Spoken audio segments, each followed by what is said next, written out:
नमस्कार मंडळी.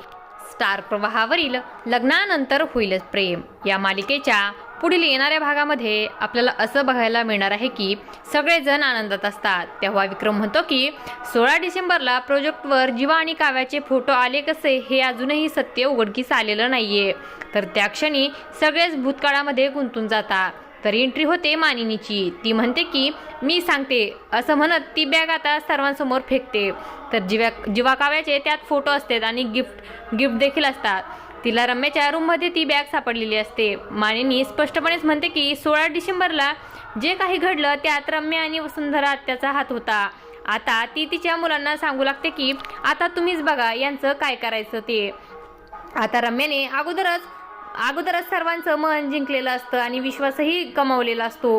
नंदिनी आणि काव्या रम्यावर पूर्ण विश्वास दाखवतात आणि म्हणतात की आपण त्यांना एक संधी द्यायला पाहिजे. तर पार्थ समजावून लागतो की तुम्ही काय बोलताय. तेव्हा नंदिनी म्हणते की बघितलं ना आपण लग्नामध्ये रम्याने काहीच केलं नाही. या उलट लग्न कशा प्रकारे पार पडेल याची तिने पूर्ण काळजी घेतली आणि याच वेळी दोन्ही बहिणीचा निर्णय चुकतो. आता रम्या कारस्थान करायला मोकळी. असं काही पुढील येणाऱ्या भागामध्ये आपल्याला बघायला मिळणार आहे. अशाच मालिकांच्या नवनवीन अपडेट्स पाहण्यासाठी आपल्या चॅनलला सबस्क्राईब करा आणि व्हिडिओ आवडला असेल तर लाईक आणि शेअर करायला विसरू नका. धन्यवाद.